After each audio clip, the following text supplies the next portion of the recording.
What's up guys, Mike here, the Detroit Borg, and today we're checking out the brand new 21.5-inch iMac with a Retina 4K display. Now all the 21.5-inch iMacs have been updated, the Retina and non-Retina models, so we get Broadwell processors, Thunderbolt 2, faster RAM, and new graphics processors. But in this video, we're going to take a look at the Retina 4K display, which starts off at $14.99. That gets you a 3.1 GHz quad-core Intel Core i5 processor. Again, that's Broadwell. 8 gigs of RAM is standard, but you can configure this up to 16 gigs, and you cannot upgrade this yourself, so you want to do it when you order your iMac. It also comes standard with Intel's Iris Pro Graphics 6200 GPU, which is integrated, so no more dedicated GPU for this iMac. And it also comes standard with a 1TB 5400 RPM hard disk drive, so that's kind of a slow drive, and I would highly recommend upgrading to the 1TB Fusion drive, which is only $100 more. That adds a 24 gig SSD in addition to the 1TB of hard disk storage, which is used for booting the system and apps, which significantly improves speed. So getting to the unboxing, they make this very simple. All we have to do is pull a tab along the top to allow us to open up the box, which flips forward, and inside we'll find our nicely cocooned iMac just covered in tons of styrofoam. First thing we want to do is pull out the accessory packet. So inside our accessory box, we'll find all of our new Magic accessories, which includes the new Magic Keyboard and the new Magic Mouse 2. You can also replace or add the Magic Trackpad 2. Now, I've already covered those accessories in detail in previous videos, which I'll leave linked in the description below. So of course we have our Magic Keyboard wrapped in this sort of frosted plastic. It's nice, lightweight, and ultra thin. It also has an internal rechargeable battery, so we no longer need to replace the batteries like we had to with the previous generation. We also have our Magic Mouse 2, which again has an internal rechargeable battery and is charged via a lightning connector. Of course, we also get a lightning cable for recharging those accessories. So again, all you have to do is connect your accessories to your iMac and it'll charge it for you. We also have our literature packet, which includes a quick start guide, some warranty information, and a set of Apple stickers. We also get a microfiber cleaning cloth for cleaning the glass display. Now, interestingly, this is no longer Apple branded as it usually has been in the past. So getting to the Mac, it's actually fairly lightweight. It only weighs 12 pounds, so I can easily pick up this package and remove it so we can get the box out of the way. Once we have the iMac on our desk, we can go ahead and remove all these styrofoam pieces.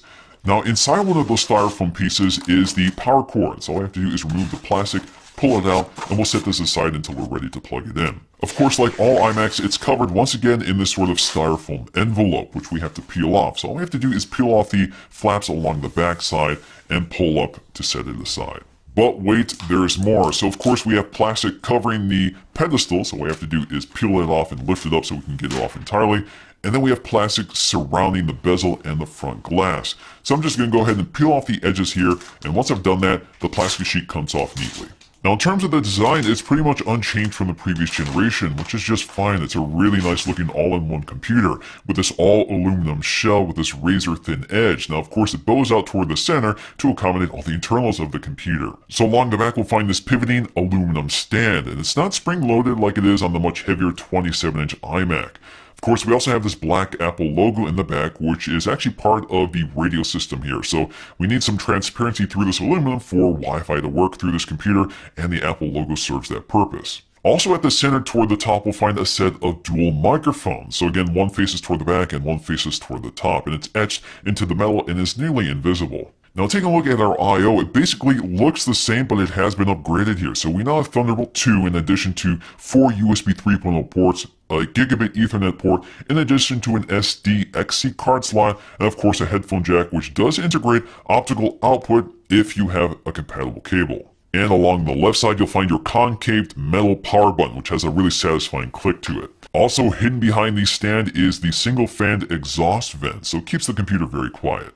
And of course, toward the center, we get our power port in addition to a Kensington lock just below it. So if you want to securely fasten your Mac to your desk so it doesn't walk away, you can do that with this accessory. So while we're back here, let's go ahead and connect our power cable. So the power cable itself is angled slightly, so it works with the pivot of the stand, and it fits nice and flush. So flipping to the front, let's go ahead and hit that power button to get it booted up for the first time so we can take a look at that really sharp 4K display. So once again, the display is covered edge to edge in this glass panel, which has an anti-reflective coating, which is a bit better than the previous generation. In fact, if you look at them side by side, again, you can see the tint here is much darker on the 21.5-inch iMac with the 4K Retina display than the non-Retina model from the previous generation.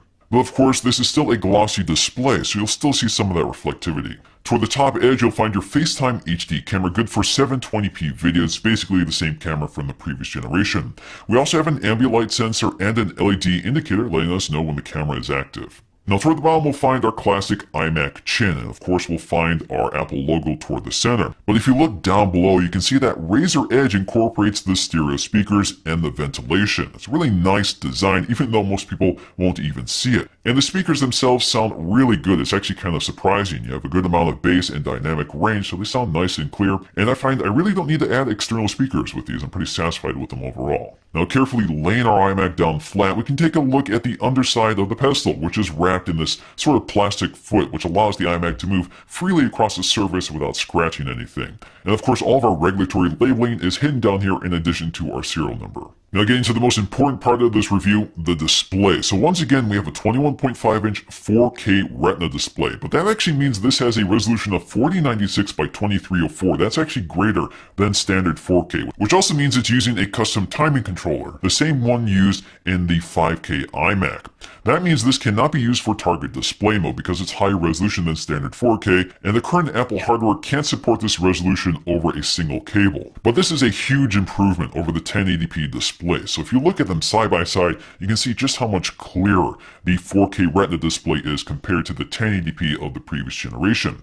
But the other big story here is the color gamut. So both the 27-inch and 21.5-inch have new backlights, which significantly widens the color gamut of both displays, so colors are much more vivid. In order to achieve this, Apple has switched away from standard white LEDs for backlighting and is now using red-green phosphor LEDs, which expands the color gamut. Now Apple is actually calling this a P3 display. That's actually a technology used for digital movie theaters. So that means this display is capable of displaying more shades of red or green. Now checking out the performance of this new iMac, on Geekbench we see a single core score of 3713, a multi-core score of around 12,500.